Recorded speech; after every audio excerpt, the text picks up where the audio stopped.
are you all? So we are going to talk about Patrisee Cullars. Patrisee, is it Cullars or Coolers? Cullars? Patrisee Cullars. She is one of the co-founders of, I was just about to say the Women's March, but no, she is one of the co-founders of Black Lives Matter. We've talked about her on this channel before, and I'm bringing her up today because she recently released a video on her YouTube channel entitled Am I a Marxist?, in which she tries to set the record straight on criticism she received about being a Marxist.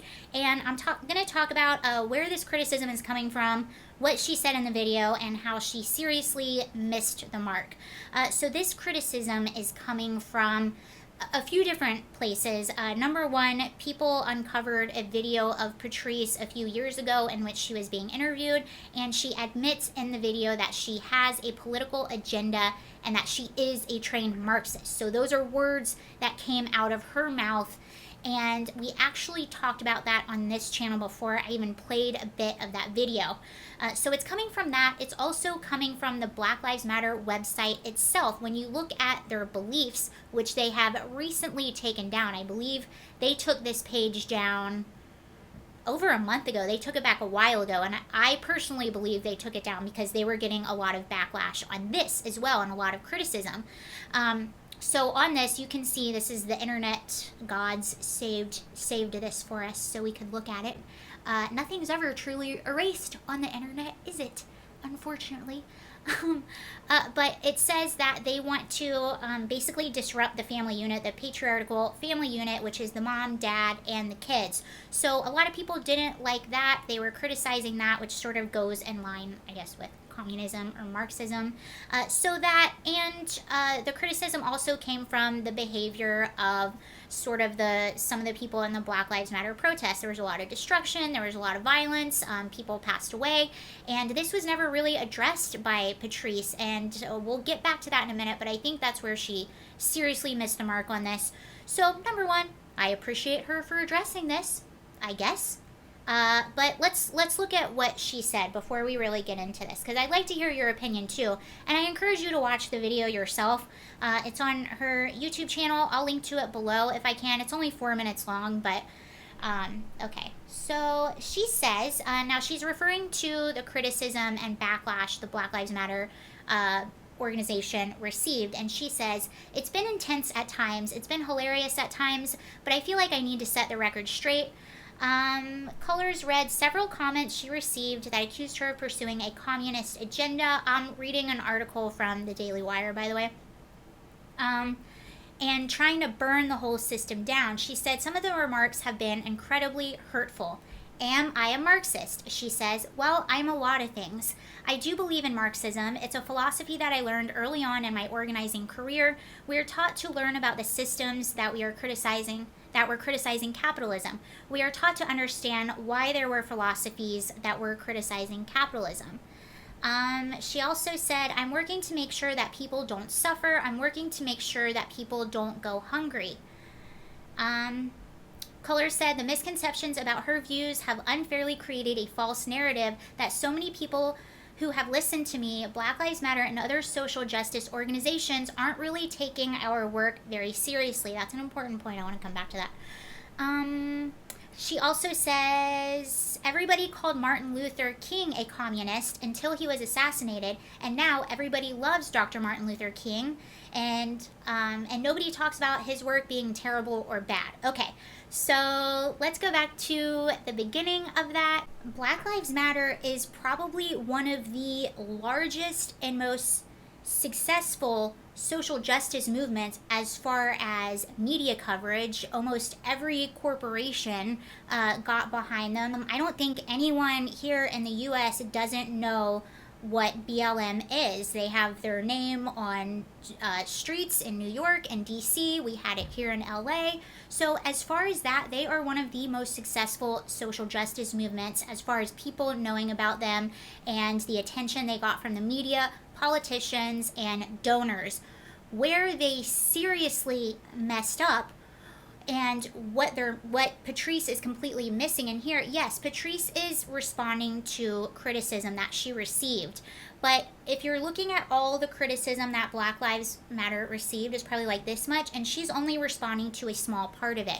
What she's failing to either understand or acknowledge, I'm not sure, is the reason people are critical. Yes, people are critical of these statements, but I guarantee you, people would not even have noticed these statements or not even been critical if it wasn't for the mass destruction that we saw during the protests all summer. They weren't just protests, they were rioting. There was violence. Up to somewhere like 30 something people passed away in the demonstrations at the hands of other demonstrators. And Patrisee and no one else ever acknowledged that. They ignored it. They told us these are mostly peaceful and it's necessary.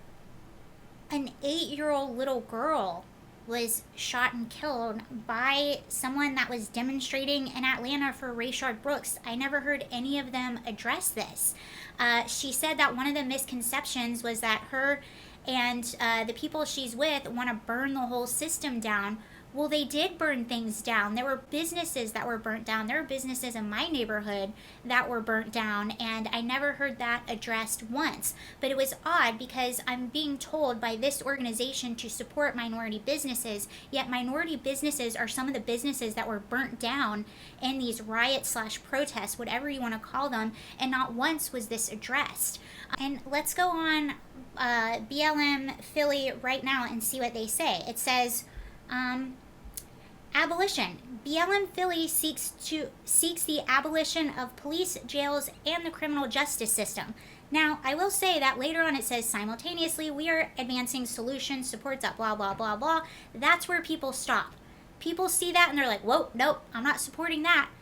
People care about safety. People want to be safe. And although we're all for police reform, all of us, I think everyone as a whole is for police reform and open to having conversations. But the problem is a lot of these protests, they're not having conversations, they're making demands. Speaking of conversation, another part of the conversation that BLM is not having, and another reason why people aren't taking it seriously, is nobody is talking about compliance. And if we're going to have a conversation about police reform, if we're going to have a conversation about violence and keeping people safe, compliance has to be a part of the conversation. You can't have it any other way.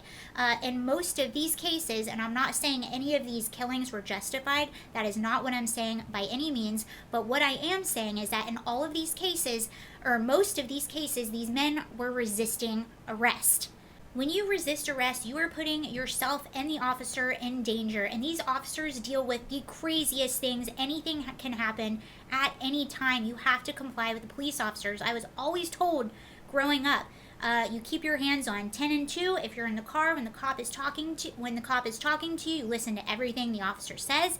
If you have a problem, you comply, you get the badge number, you take it up the right way, you take it up in court. And this is coming from someone, I know this is going to sound funny, I told you in my other video, full disclosure, I was a wild child in my early 20s. I was just a little party girl. That's one of the reasons I have the beliefs that I do, because I have been through so much. I was arrested 2 times. The first time, I was super compliant. I was like, you're right, officer. I was even like, yep, I did it, because it was just, what else was I going to do? I was very compliant. The officer was very nice. I was released that night by the magistrate. The second time was not so pretty. I resisted arrest, and I was thrown on the ground, put in handcuffs, and spent the night in jail. And I guess now I have to tell you the story. But the point of that was, I deserved to be thrown on the ground, and I deserved to be put in jail because I was acting like a complete idiot, and I attempted to punch the cop. So if you want to know what happened, I was like 21 years old. I was mad at my boyfriend. So we were out at some, like, it was like a college bar or something, and we were with a bunch of friends. We were watching a band, and I was really mad at my boyfriend. So I went to the bar and I ordered like 2 Bud Lights, because that's all it takes for me to get tipsy. I chugged my 2 Bud Lights and completely blacked out. I went outside. A cop was trying to help me. I punched him in the face. He threw me on the ground, put me in cuffs, and I spent the night in jail. So yes, that is very embarrassing. I was very idiotic, and I deserve to be put in jail. The one thing that was working on my side is that I'm so small. I only weigh 100 pounds. That the cop was easily able to contain me, but if I was a lot bigger, that would have been a lot uglier, I'm sure. But I deserved every part of that.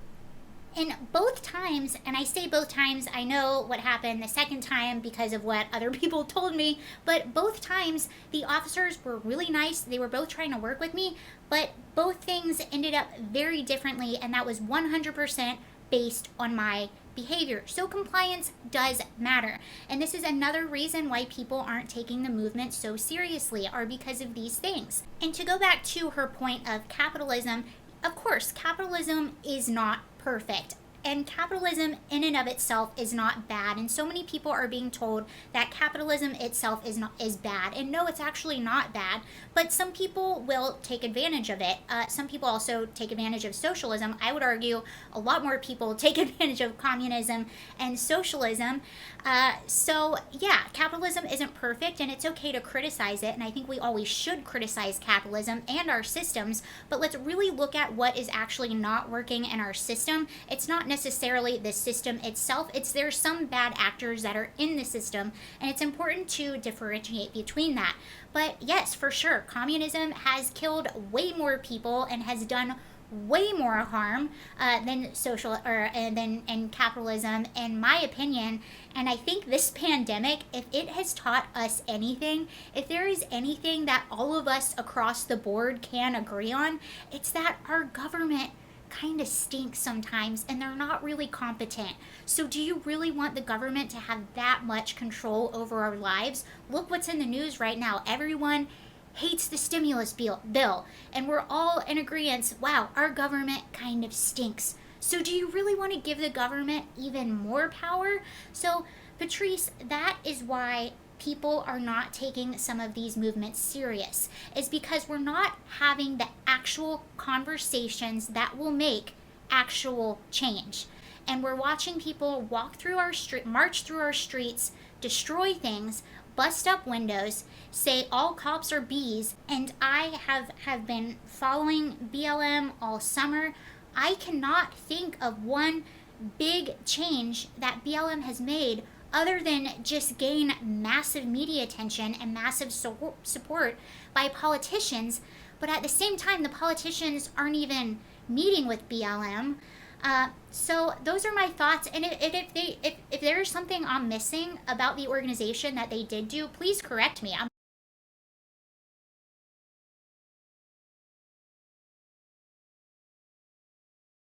not trying to bash anyone or be negative about anything, but if we want to have change, we need to have the actual real conversations to make change.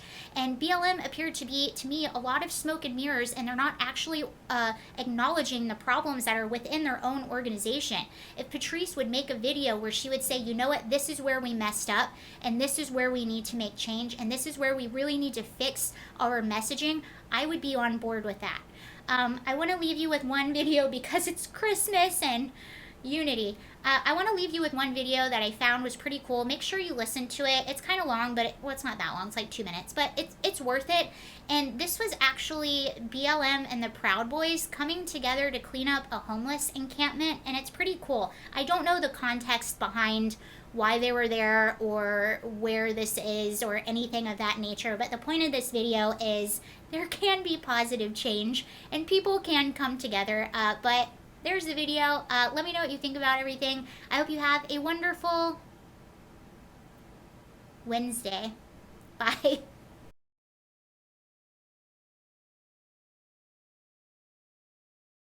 Definitely see us. We're quite a spectacle here. It's hard to miss. Thank you so much. Maybe this will pave the way to change. I don't know. We can all work together. Wow. Okay. So, yep, there's Carl. Hey, Carl.